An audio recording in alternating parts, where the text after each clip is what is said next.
Hey everyone, and welcome back to the channel. Today, we're diving into a topic that might surprise a lot of you, especially if you love that zesty, fresh kick that lemon adds to your food. I mean, who doesn't? A little squeeze of lemon can brighten up almost anything, from a glass of water to a piece of grilled fish. It's a kitchen staple, a powerhouse of flavor and vitamin C. But here's the twist. What if I told you that this seemingly innocent fruit has a dark side? Not in a scary way, but in a this could seriously ruin your dinner kind of way. That's right. There are certain foods that just do not play well with lemons. When you combine them, you're not creating a symphony of flavors. You're setting the stage for a culinary disaster. We're talking about combinations that can lead to weird textures, awful tastes, and even some uncomfortable digestive situations. It's not just about preference, it's about food science. The high acidity of lemons, which is what we love so much, is also what makes it a tricky ingredient to pair. So, in today's video, we're going to uncover the 4 dangerous combinations that could ruin your meal. And when I say dangerous, I mean dangerous for your taste buds and your dining experience. We'll explore why these pairings are a no-go, what happens on a chemical level, and of course, I'll give you some delicious alternatives so you can still get that citrusy hit without any of the negative side effects. Trust me, by the end of this video, you'll look at that humble lemon in a whole new light. Ready to become a lemon pairing pro? Let's get started. Alright, let's jump right into our first lemon faux pas, and it's a big one that many people might not even realize they're making. We're talking about mixing lemons with dairy products. Think milk, cream, yogurt, and soft cheeses. Now, you might be thinking, wait a minute, I've had lemon cheesecake, lemon yogurt, lemon cream pasta. What's the deal? And you're right, those things exist. But the way they're made involves very specific techniques to prevent a disaster. Here's the science behind it. Dairy products, especially milk and cream, are made up of proteins, with one of the main ones being casein. These casein proteins are suspended in a liquid, and they're pretty happy just floating around. However, they are very sensitive to changes in acidity. Lemons are packed with citric acid, which makes them highly acidic. When you introduce lemon juice directly into milk or cream, the acid causes the pH level to drop dramatically. This change in acidity makes the casein proteins clump together, or curdle. The result? You get a lumpy, grainy, separated mess. Imagine trying to make a creamy sauce. You add a squeeze of lemon for brightness, and suddenly your smooth, velvety sauce breaks and turns into a watery liquid, with little white clumps floating in it. It's not appetizing at all. The texture is completely ruined. Beyond the texture, this curdling can also be tough on your stomach. For some people, consuming curdled dairy can lead to indigestion, bloating, and general discomfort, because it's harder for your body to process. So, how do professional chefs make things like lemon cream sauce without it turning into a disaster? There are a few tricks. One common method is tempering. This involves adding the lemon juice to another ingredient first, like egg yolks or flour, which helps to stabilize the mixture before it's combined with the dairy. Another way is to add the acid at the very end, off the heat, and in very small amounts, stirring constantly. Or, using just the lemon zest instead of the juice can give you that lovely lemon flavor without all the acid. The zest contains the aromatic oils of the lemon, not the citric acid. So next time you're tempted to squeeze lemon into your creamy soup or Alfredo sauce, maybe reach for the zester instead. You'll thank me later. Moving on to our second problematic pairing, lemons and red wine. This one is all about taste, and it can turn a beautiful, expensive bottle of wine into something you'll want to pour down the drain. This might seem like an unlikely combination, but think about it. You're enjoying a steak with a nice glass of Cabernet Sauvignon, and the steak comes with a side of asparagus drizzled with lemon. You take a bite of the lemony asparagus, then a sip of your wine, and yuck. What just happened? The conflict here is between the high acidity of the lemon and the tannins in the red wine. Tannins are naturally occurring compounds found in grape skins, seeds, and stems. They are what give red wine its structure, its complexity, and that slightly dry, astringent feeling in your mouth. They contribute to the wine's body and are a key part of what makes a good red wine so enjoyable. Now, bring in the lemon. Lemons, as we know, are extremely acidic. When that high-acid citrus hits your palate, it completely overwhelms your taste buds. Then, when you take a sip of the red wine, the wine's own acidity, combined with the lingering, powerful acid from the lemon, clashes violently with the tannins. Instead of tasting the beautiful fruit notes, the subtle oak, or the earthy undertones of your wine, all you get is a sharp, metallic, and intensely bitter taste. The lemon strips away all the nuance and complexity, making the tannins in the wine seem harsh and unpleasant.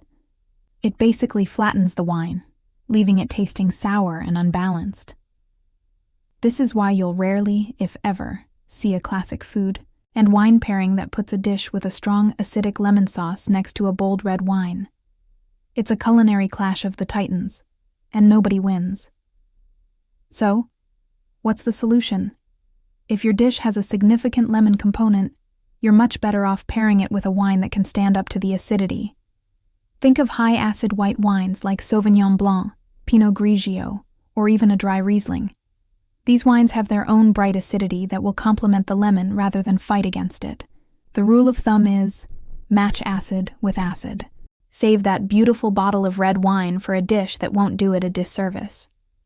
All right, let's turn up the heat for our third combination to avoid, mixing lemons with spicy foods.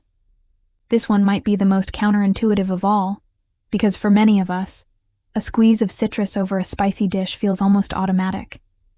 We see it in Mexican cuisine with limes on tacos, in Thai food, and in many Indian dishes.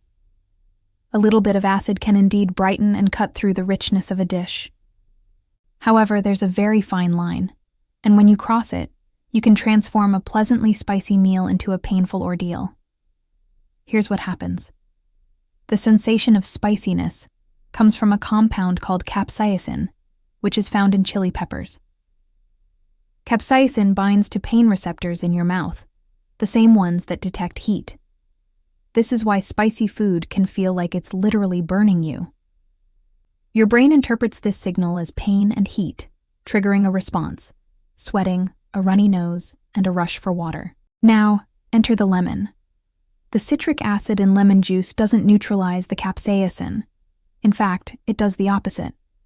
The acid can act as a solvent, helping to spread the capsaicin oils more effectively across your entire mouth. This means it reaches more of your pain receptors, intensifying the burning sensation. So that squeeze of lemon you added to balance, the heat is actually making it feel much, much hotter. Instead of providing relief, it's fanning the flames. It can take a dish from a pleasant, tingly heat to a level of spiciness that's just uncomfortable and masks all the other flavors in the food. So, if you're finding your curry, chili, or spicy noodles a bit too hot, reaching for a lemon or lime wedge is one of the worst things you can do. What actually helps to quell the fire? Dairy. Remember how we said capsaicin is an oil? Water won't wash it away, but the casein protein found in milk, yogurt, or sour cream can bind with the capsaicin and wash it away from your mouth's pain receptors. This is why a yogurt-based raita is served with spicy Indian food, and why sour cream is a perfect topping for spicy chili or tacos. The fat in dairy also helps to dissolve the capsaicin. So, next time you bite off more than you can chew in the spice department, reach for a glass of milk or a dollop of yogurt, not a lemon.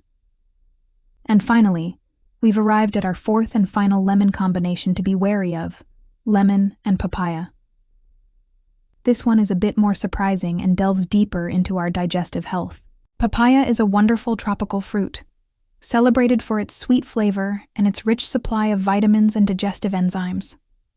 The star enzyme in papaya is called papain. Papain is a proteolytic enzyme, which means it helps break down proteins. This is why papaya is often lauded as a great fruit for digestion, and papain is even used as a primary ingredient in meat tenderizers. So if papaya is so good for digestion, what's the problem with adding lemon? Well, When you combine the highly acidic lemon juice with papaya, it can create a bit of a chaotic situation in your stomach. The combination of citric acid from the lemon and the powerful papain enzyme can lead to a reaction that disrupts the normal digestive process for some individuals. While both are individually good for you, together, they can form a mixture that is considered ama in Ayurvedic tradition, which translates to a toxic, undigested substance. For some people, eating lemon and papaya together can lead to uncomfortable symptoms like bloating, gas, stomach cramps, and an overall feeling of heaviness. It's thought that the combination can unbalance the digestive fire, making it harder for your body to properly break down and absorb nutrients from your food. This isn't something that will affect everyone in the same way. Some people might have a stronger digestive system and notice no ill effects. However, if you are someone with a sensitive stomach or are prone to digestive issues, this is a combination you should definitely approach with caution or avoid altogether. Instead of pairing papaya with lemon, enjoy it on its own to get the full benefit of its digestive enzymes. If you want to add something to it, a pinch of black pepper or ginger can actually help to stimulate digestion without clashing with the fruit. And if you're looking for a citrusy fruit salad, try pairing your lemon with fruits that don't contain such potent enzymes like berries, melon, or apples.